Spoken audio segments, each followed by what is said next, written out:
was 18 years old when my father asked me to help him carry a door into our basement. I thought it was just another chore, another day in my controlled, suffocating life. What I didn't know, what I couldn't possibly imagine, was that this single moment would steal the next 24 years of my life. That door wasn't just any door. It was the final piece of my prison. And once it closed behind me, I would disappear from the world completely.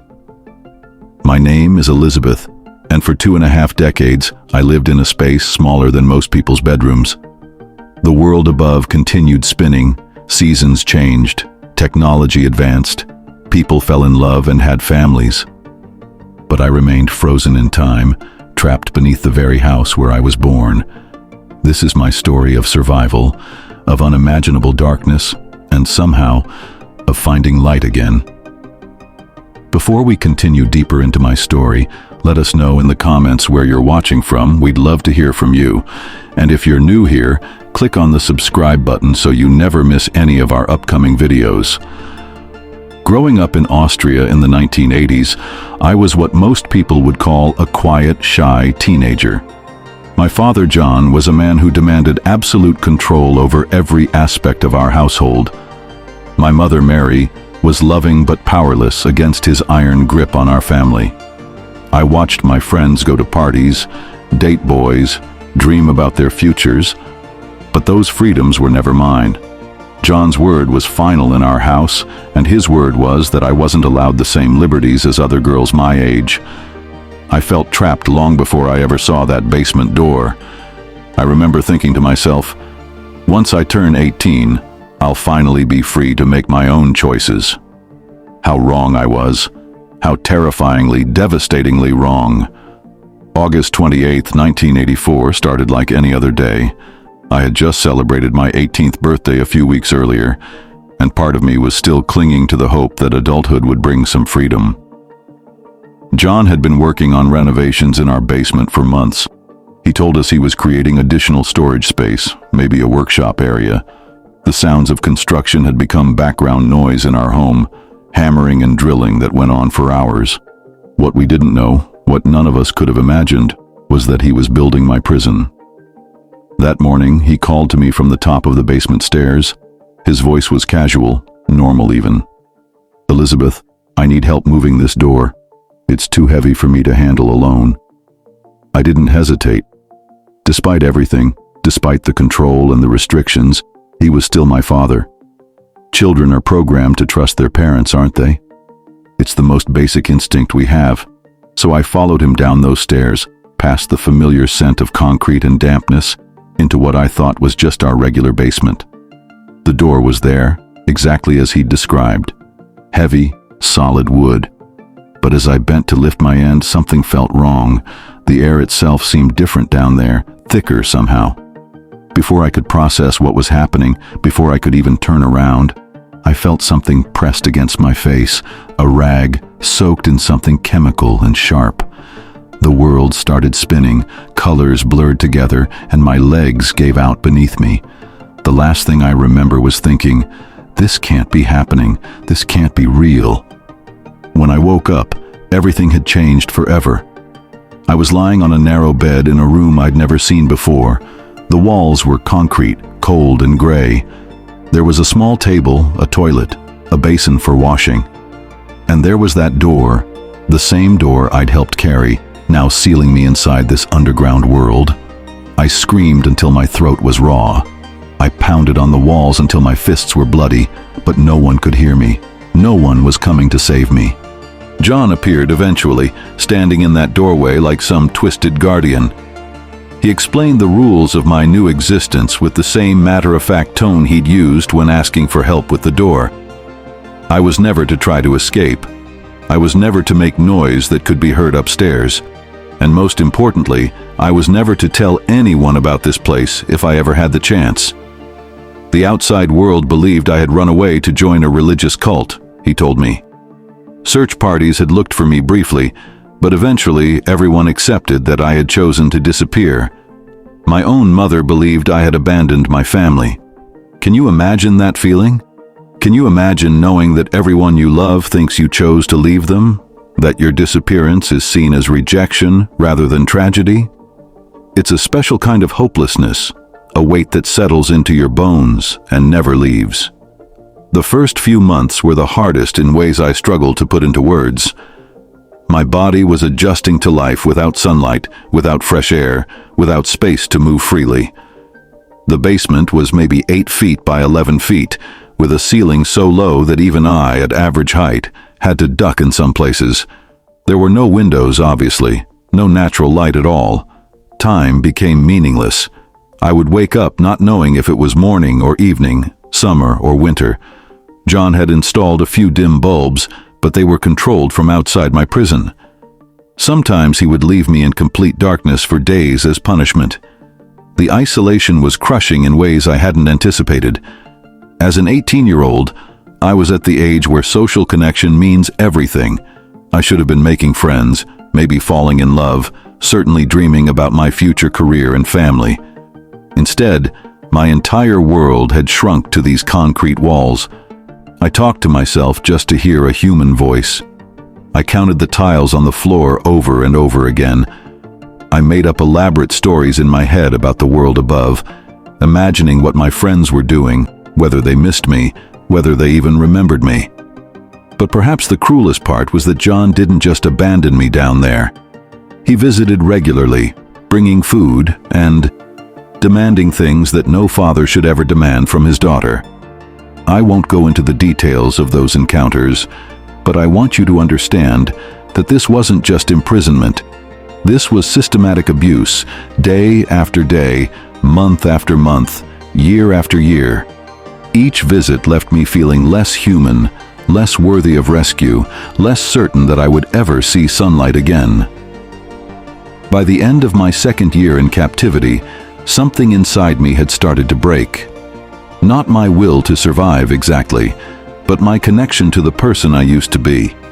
The girl who had worried about math tests and wondered if boys liked her seemed like a character from a book I'd read long ago. That Elizabeth was disappearing, being replaced by someone whose entire existence revolved around surviving each day in this underground hell. 3 years into my imprisonment, I realized I was pregnant. The mixture of emotions I felt is impossible to describe. Terror, because I knew this child would be born in this basement, without proper medical care, without hope of a normal life. But also, hope. For the first time since being trapped, I had something to live for beyond just survival. This baby would need me. This baby would depend on me for everything. When my daughter Emma was born in 1988, I held her in my arms and made a promise that I would protect her no matter what. John had made it clear that she would remain in the basement with me, hidden from the world just as I was. As I looked into her tiny face, I wondered what kind of life I could possibly give her in this place. How do you teach a child about the world when you haven't seen it yourself in years? How do you explain why we live in a room with no windows? Emma brought light into that darkness in ways I hadn't expected. Her laughter, when she was happy, echoed off those concrete walls and made them seem less like a prison. Her questions about everything around us forced me to become creative, to find ways to make our limited world seem magical rather than terrifying. I taught her to read using old magazines John occasionally brought down. I sang her every lullaby I could remember from my own childhood. I told her stories about the outside world, painting pictures with words of blue skies and green grass and warm sunshine. But as Emma grew older, her questions became harder to answer. Why couldn't we go upstairs? Why couldn't we see Grandma Mary? Why did Daddy, as she knew John, seem so angry all the time? I tried to create normalcy in the most abnormal situation imaginable. We had routines, bedtime stories, games we played with whatever materials we could find. But I could see in her eyes that she knew something was fundamentally wrong with our life. 2 years after Emma was born, I was pregnant again. This time with twins, Alex and Sarah. The basement that had felt cramped for one person now housed 4 of us. John had made some basic modifications, adding another small room, but space was still incredibly limited. Watching 3 small children grow up in those conditions was heartbreaking.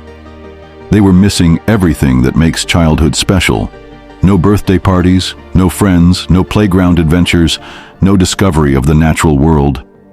What made it even more devastating was when John made a decision that nearly broke me completely. When Emma was 5 years old, he took her upstairs to live with him and my mother Mary. He told the outside world that I had left the baby on their doorstep with a note, asking them to care for her because I couldn't in my religious cult lifestyle. The story was believable enough that social services allowed them to keep her officially. Can you imagine watching your child walk up those stairs, knowing you might never see her again? Can you imagine the confusion in a 5-year-old's eyes as she's suddenly separated from her mother and siblings for reasons she can't possibly understand? Emma went from our underground world to a house with windows and fresh air and freedom, but she also went from living with her mother to living with people who were essentially strangers to her. If you're still watching this, I want you to pause for a moment and ask yourself, what would you have done in my situation? How would you have found the strength to continue? How would you have protected your children while fighting your own battle for survival? Leave your thoughts in the comments. I need to know that someone understands, that someone is truly listening to what happened to us. Over the next several years, the pattern repeated itself with heartbreaking consistency. I would give birth to a child in that basement, love them with everything I had, try to give them some semblance of childhood in our impossible circumstances. And then John would make his cruel decision about their fate. Some children he took upstairs to live in the real world, spinning elaborate stories about how I, their cult member mother, was abandoning them on doorsteps with notes begging for care. Others remained underground with me. My son Michael was born in 1991, but he died as an infant due to complications that could have been easily treated with proper medical care. Holding his tiny body in that basement, knowing that he died simply because we were prisoners, was a grief that nearly destroyed me. I had no way to properly bury him, no way to mourn him in any normal sense. John simply took him away. Even in death, my child was disappeared from existence just as completely as I had been. Daniel was born 2 years later, and then David in 1996, and finally my youngest daughter, Anna, in 2002.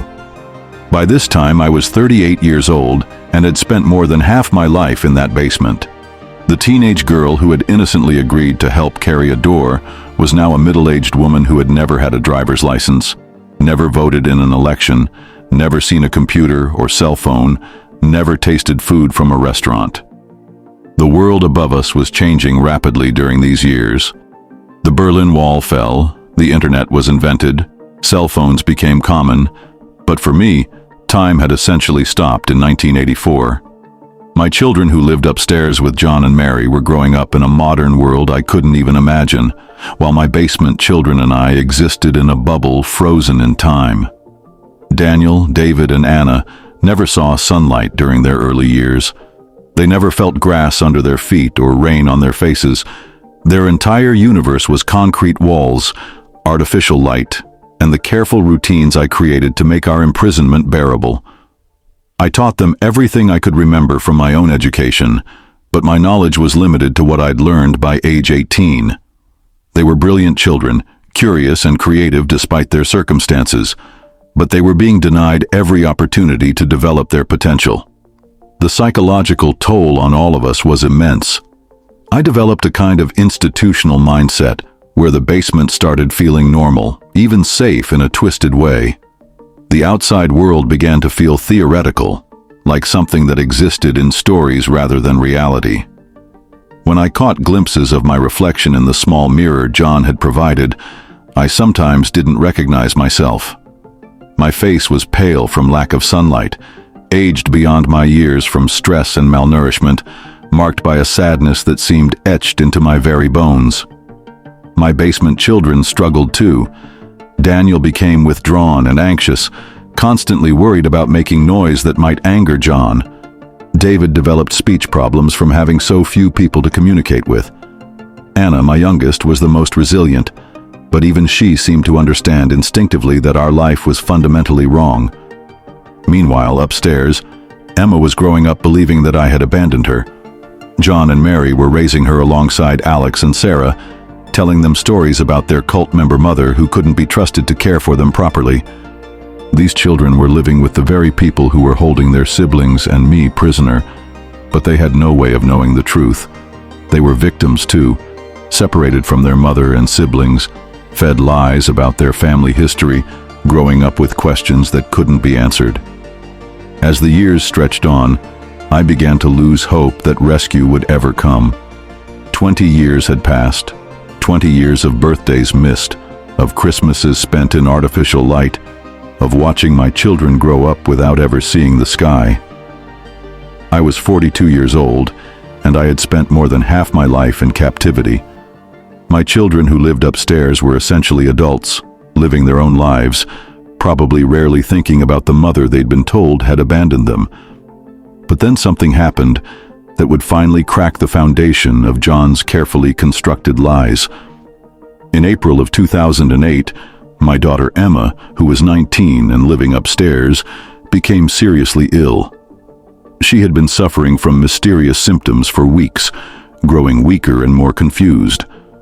John had been treating her with basic medications, but her condition was deteriorating rapidly. For the first time in 24 years, John faced a situation he couldn't control through manipulation and lies. Emma needed real medical attention, the kind that required hospitals and doctors and official paperwork. But how could he explain a 19-year-old girl who had supposedly been left on his doorstep as a baby, who had no real medical history, whose very existence was tied to elaborate lies about cult members and abandoned children? As Emma's condition worsened, John was forced to make a choice he'd avoided for more than 2 decades: involve the outside world in our family's business. He took Emma to the local hospital, spinning another elaborate story about her background. But hospitals ask questions. They want to know about family medical history, about previous treatments, about the basic facts of a patient's life. The doctors were puzzled by Emma's condition and concerned about gaps in her medical records. They began asking more pointed questions about her family history, her childhood, the identity of her biological parents. John's stories became increasingly elaborate and contradictory. Meanwhile, Emma herself was confused and disoriented, sometimes mentioning things that didn't match the official narrative of her life. It was during one of these hospital visits that Emma, in her feverish state, said something that made a nurse pause and pay attention. She mentioned siblings who lived downstairs, siblings she wasn't supposed to talk about. When the nurse asked for clarification, Emma became agitated and confused, unable to explain what she meant, but clearly indicating that there was more to her family situation than John was revealing. Hospital staff began to suspect that something was seriously wrong with this family's story. The inconsistencies were too numerous, the gaps in Emma's history too significant, her own confused references to hidden siblings too disturbing to ignore. They contacted local authorities and requested a welfare check at the family's address. When police arrived at our house for what they assumed would be a routine welfare check, John was forced to make another impossible choice. He could continue lying and risk having Emma's increasingly incoherent statements investigated further, or he could somehow explain the unexplainable truth of what he'd done to his family. In the end, the choice was made for him.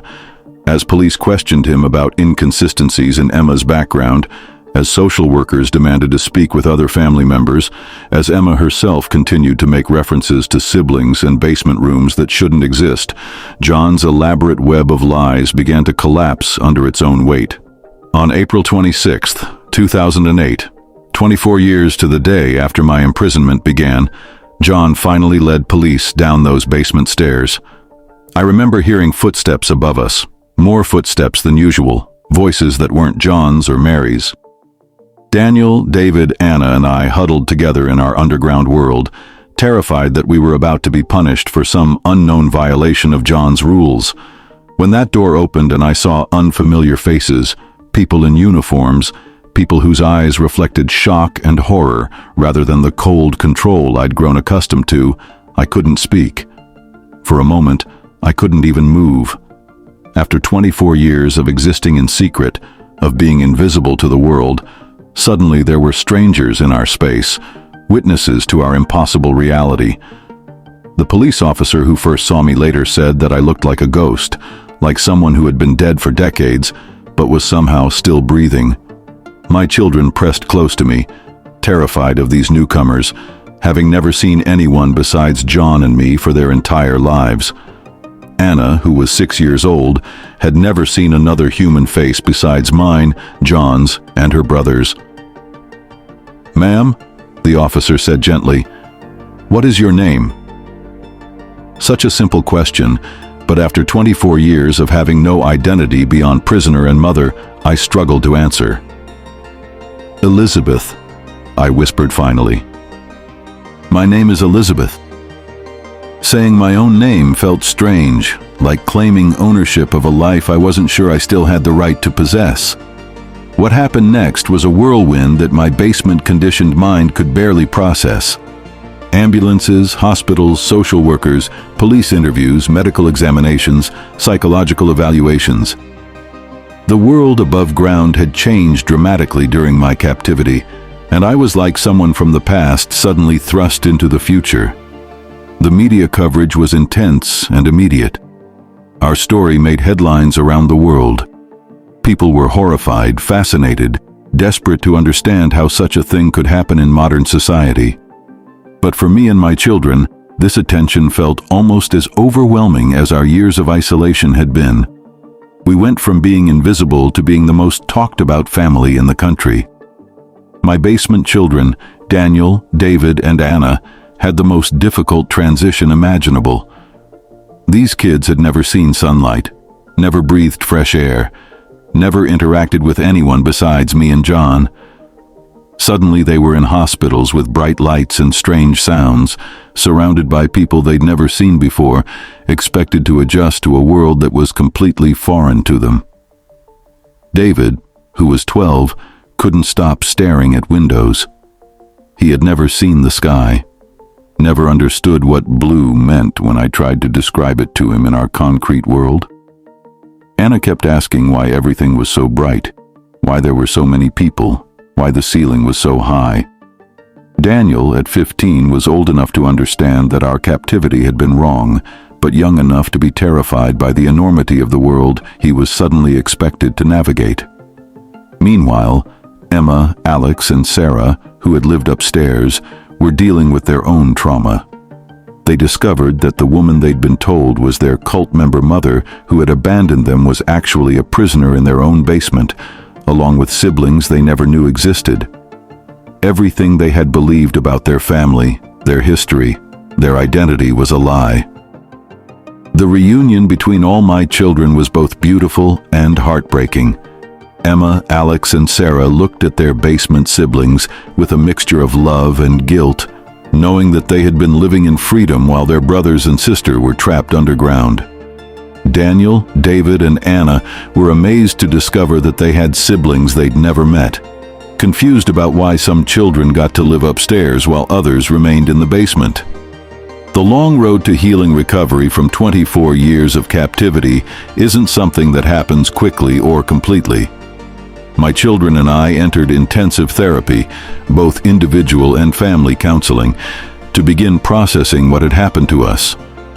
The therapists explained that we were dealing with complex trauma, that our brains had adapted to survival mode for so long that learning to live normally again would take years. For me, the most difficult part was learning to make choices again. After decades of having every decision made for me, from what to eat to when to sleep to how to spend my time, suddenly having options was paradoxically terrifying. In the grocery store, I would stand frozen in front of shelves full of cereals, overwhelmed by the simple act of choosing between dozens of brands. I had to relearn basic life skills that most people take for granted. My basement children faced even more significant challenges. They had to learn about concepts like weather, traffic, animals, foods they'd never tasted, social interactions with peers, educational systems they'd never experienced. David started having panic attacks in crowds. Anna was terrified of rain the first time she felt it on her skin. Daniel struggled with anger. understanding for the first time how much had been stolen from him. The children who had lived upstairs had their own healing to do. They felt guilty for the freedom they'd experienced while their siblings suffered. They struggled with anger toward Mary, their grandmother, who they felt should have somehow known what was happening in her own basement. They had to rebuild their understanding of who their mother was, separate from the lies they'd been told for years. John was arrested immediately and eventually sentenced to life in prison. The legal proceedings were lengthy and painful, requiring all of us to relive our trauma in courtrooms, to have our most private pain dissected by lawyers and examined by juries. But there was also something powerful about seeing him in handcuffs, about having our suffering officially recognized by the justice system. Finding light again. Today, more than 15 years after our rescue, I can tell you that healing is possible, even from the deepest trauma. My children and I have all found ways to build meaningful lives, though we still carry the scars of what happened to us. We live under new identities in a secure location, protected from media attention and curiosity seekers who still want to turn our story into entertainment. Daniel has become an advocate for trauma survivors, using his experience to help others who have faced similar situations. David discovered a talent for art, creating beautiful paintings that help him process emotions he can't put into words. Anna, my youngest, has shown remarkable resilience and is thriving in school, making friends, experiencing the childhood joys that were denied to her for so many years. Emma, Alex, and Sarah have worked hard to rebuild their relationship with me, to heal from the years of separation and confusion. We have family dinners now, normal conversations about everyday things, inside jokes and shared memories that aren't tainted by trauma. We've learned to be a family again, though it's a different kind of family than most people have. I've learned to drive a car, to use a computer, to navigate the modern world that continued evolving while I was trapped in time. I've discovered music that was written during my captivity, movies that were made while I was underground, technological advances that would have seemed like magic to the 18-year-old girl who helped carry that door. But more importantly, I've learned to trust again, to hope again, to believe that tomorrow might be better than today. For 24 years, I existed in survival mode, focused only on enduring each day and protecting my children. Now, I can plan for the future, dream about possibilities, make choices based on what I want, rather than what I can endure. A message to anyone still listening. If you've stayed with me through this entire story, if you've listened to every word of my journey from captivity to freedom, I want you to know how much that means to me. For 24 years, no one heard my voice, no one knew my story, no one witnessed my struggle. Today, by listening, you're giving meaning to that suffering in a way I never thought possible. I want you to think about the people in your life who might be trapped in situations they can't escape. Maybe not basement prisons like mine, but emotional prisons, abusive relationships, cycles of addiction, or isolation that makes them invisible to the world. Sometimes the difference between despair and hope is simply knowing that someone sees you, someone cares, someone is willing to listen. My story is not just about surviving the unthinkable, it's about the power of human resilience, the importance of never giving up hope, and the possibility of healing even from the deepest wounds. For years I believed that my life was over, that I would die in that basement, without ever again feeling sunshine on my face or grass beneath my feet. But I was wrong. Life can begin again, even after the darkest chapters you can imagine. The girl who helped carry that door down the basement stairs believed her story was ending. The woman who walked up those stairs 24 years later discovered that her story was just beginning. Sometimes surviving is the first step toward truly living, and sometimes the strongest people are those who have learned to find light in absolute darkness. Thank you for listening to my story. Thank you for seeing me, for acknowledging what happened to us, for caring enough to stay until the end. In a world that often looks away from difficult truths, you've chosen to bear witness, and that means everything to me. Where are you watching from today? I'd love to know that this story has reached people all around the world, that my voice is finally being heard in places I never could have imagined during those long years underground. And please, subscribe to our channel and share this video with others who need to hear that survival is possible, that healing is real, and that no story is truly over until we decide it's over. My name is Elizabeth, and this is my story of captivity, survival, and the long journey back to light. Thank you for listening.